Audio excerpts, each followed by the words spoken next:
Leila Chaït, bonjour. Vous êtes la déléguée générale de la Palestine auprès de l'Union européenne. Vous êtes donc basée à Bruxelles et depuis 3 mois, vous avez hérité d'un nouveau titre, celui d'ambassadrice de la Palestine en Belgique. Alors, au bar de l'Europe, je vous ai offert des rochers Ferrero. Vous connaissez la publicité. Oui. C'est ce qu'on offre aux ambassadeurs. Un titre que vous avez conquis depuis que la Palestine a été admise aux Nations Unies avec un statut d'État observateur. Oui, non membre. C'est quand même une demi-victoire. Oui, je dirais c'est même une victoire totale, parce que c'est vrai que nous ne sommes pas encore un État indépendant. Nous sommes un État, mais sous occupation militaire depuis 45 ans. Mais le fait qu'aujourd'hui 138 États sur les 194 membres de l'Assemblée générale reconnaissent un État, une souveraineté, des frontières, une capitale, est pour nous très important parce que ce sont les termes de référence qui peuvent protéger nos droits, étant donné que nous n'arrivons pas à les faire reconnaître par Israël. Mais qu'est-ce qui a changé pratiquement?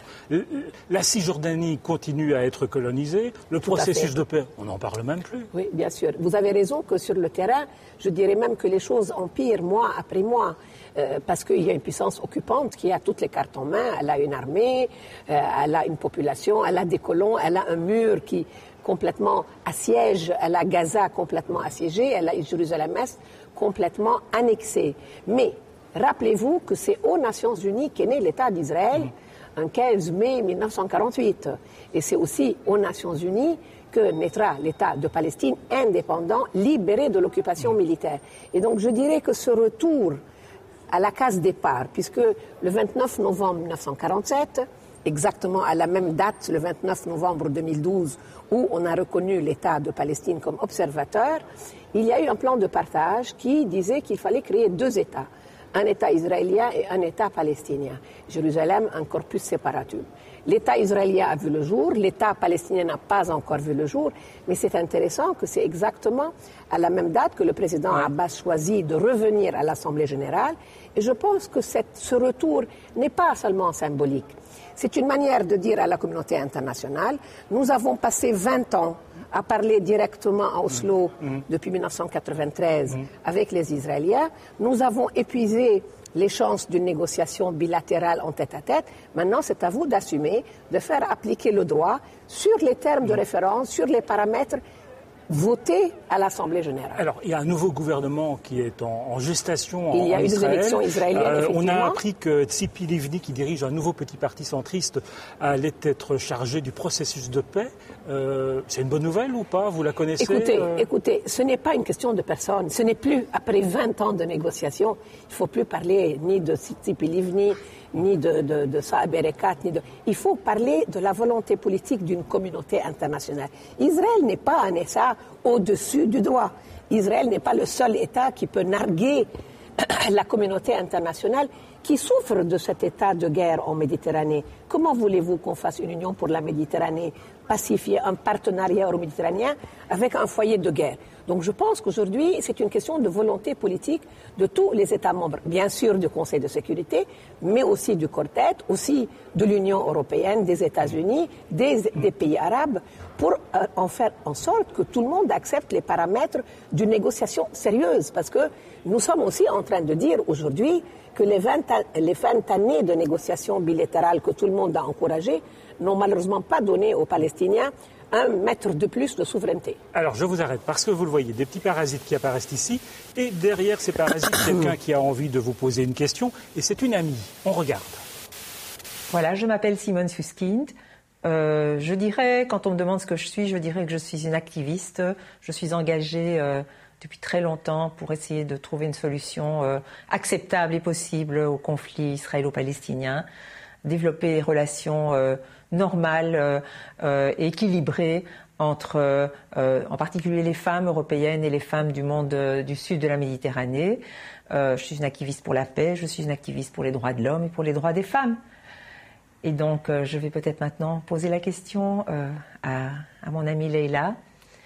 Chère Leila, tu sais, on se connaît depuis tellement longtemps. J'ai beaucoup réfléchi, je me suis dit, qu'est-ce que je vais te demander? Eh bien, je vais peut-être te surprendre. Je ne vais pas parler politique. Je vais te demander finalement, quel est ton rêve le plus fou dans la vie? Je pense que moi, je serais très curieuse d'entendre ta réponse. réponse. Effectivement, Simone Susskind est une amie. J'étais en train de calculer le nombre d'années depuis la première fois où je l'ai connue à Bruxelles avec son mari David Susskind dans une très belle conférence qui s'appelle Give Peace a Chance, donner une chance à la paix, en 89. Ça fait quand même 24 ans. Ce qui prouve que Juifs et Palestiniens peuvent s'entendre sur un projet. Tout à fait. Israéliens et Palestiniens, Arabes et Juifs, tous ceux qui ont à cœur cette paix dans le monde, et comme je dis, elle est le cœur de la Méditerranée, peuvent travailler et travaillent ensemble. La tragédie, c'est plutôt au niveau des gouvernements. Et alors, votre rêve ? Et mon rêve, c'est d'abolir les frontières. Vous voyez, entre moi et Simone, entre moi et mes amis israéliens, il n'y a pas de frontières. Je souhaiterais que ce soit un sentiment partagé par l'immense majorité des Palestiniens, des Israéliens. Vous, en Europe, vous êtes fait 2 guerres mondiales il y a à peine 60 ans. Et regardez, aujourd'hui, il n'y a plus de frontières entre vous. Les citoyens européens travaillent dans différents pays, circulent, ont les mêmes lois. Et j'espère qu'un jour, ce sera pareil entre Israéliens et Arabes. Et je suis certaine que ça viendra. C'est une question de temps. Mais j'espère que le temps sera court. Vous avez prononcé le mot Europe. Ça compte, l'Europe, dans le processus de paix? Oui, mais bien sûr. Les seuls sceptiques, c'est vous, les Européens.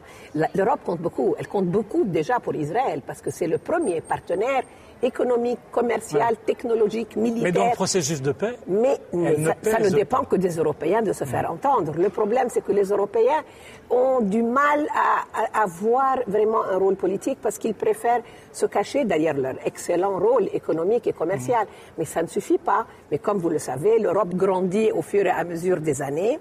Et donc, faire le consensus entre les 27 est beaucoup plus difficile que lorsque c'est les États-Unis qui sont un pays fédéral, mais un État. Et vous êtes ici au Parlement européen, vous venez ici de temps en temps secouer la manche des responsables politiques? Je viens pas seulement secouer, je viens leur dire ce que nous pensons, ce que nous représentons, ce dont nous rêvons, comme demande Simone Susskind. Mais je vous dirais, l'Union européenne est très impliquée en Palestine, est très impliquée en Israël. En Palestine déjà, elle est celle qui a depuis une vingtaine d'années, le début des accords d'Oslo, construit les infrastructures de l'État à venir. À quoi ça sert de parler d'État s'il n'a pas d'infrastructures, d'institutions? Et c'est grâce à la générosité européenne et à l'expertise aussi, parce que nous avons un accord d'association avec l'Union européenne qui marche très bien. Très bref, vous n'êtes arrivé à rien jusqu'à présent par la négociation. Le retour à la lutte armée, c'est quelque chose qui trotte dans la tête de certains Palestiniens? Bien sûr, il y a beaucoup de choses qui trottent dans la tête des Palestiniens, mais même, je dirais, de tous les citoyens arabes qui ont vu qu'ils ont été capables de faire une révolution, de se faire entendre qu'aujourd'hui l'Union européenne parle d'une nouvelle politique à l'égard du Sud sur la démocratie et le respect des droits de l'homme. Les citoyens palestiniens arabes ne comprennent pas pourquoi l'Union européenne n'est pas plus exigeante avec le gouvernement israélien. Pour le bien d'ailleurs des citoyens israéliens, en leur rappelant qu'ils ont des règles à respecter, du respect du droit des Palestiniens à être libres et souverains. Merci Leila Chaït d'être venue au bar de l'Europe et on va s'attaquer à ces Ferrero. C'est pas très bon pour la ligne, mais c'est délicieux. Merci beaucoup.